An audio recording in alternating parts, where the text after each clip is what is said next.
um, honorable ministers, honorable member of parliaments, distinguished delegates, ladies and gentlemen, very good afternoon to you all. I will just want to say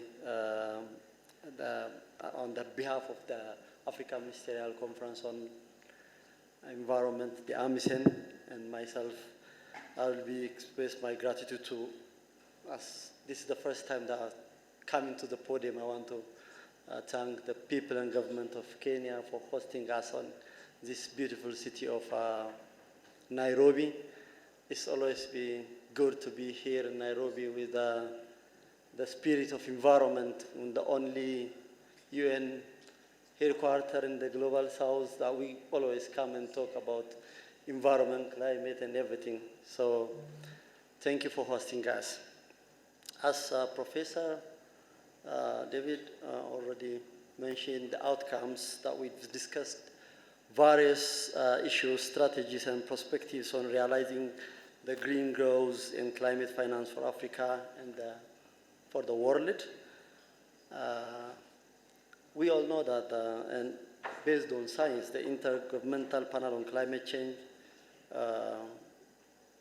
has been very clear through its various reports how our continent is being affected disproportionately due to climate change impacts, and how our developmental prospects are being affected unfairly. Now, I don't want to state the obvious of how we are affected by climate change, which many have referred to in these summits in the last 2-3 days. Much water has flown since we all agreed to start a discourse on these matters through multilateral platforms, especially through the COP meetings on UNFCCC. The IPC data clearly indicates that still much needs to be done, and at an urgent pace. United Nations Secretary General Antonio Guterres has reiterated that we are in climate emergency, and that words about addressing climate change issues by global community have not been met with concrete action on the ground. Distinguished delegates, the multilateral process are slow to deliver, and at times haven't delivered what it should. For example, the assured climate finance of 100 billion that we've been saying for long has never materialized until now. Nevertheless, we all have taken actions within our own countries, mobilizing resources as much as we can to address the blight of climate change.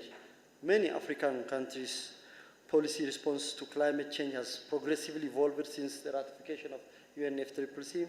If not all, many of us updated our national determined contributions under the Paris Agreement, and governments announced their ambitious emission cuts so far. So, being here at the outset of the Climate Summit, I want to congratulate Kenya and His Excellency President William Ruto, the President of Republic of Kenya, for providing leadership on climate change issues through this pertinent climate summit. And I personally hope that through our discourse, we will find innovative mechanisms to bridge the gap between pledges and actions by nation states. It's also important for us to deliberate what has worked and what has not worked when it comes to climate action at local level. We are a young continent. People have been referring to young Barack and his age mates. And it's incumbent upon us to include youth in our discourse so as to work together to ensure that their future is not harmed by the impacts of climate change.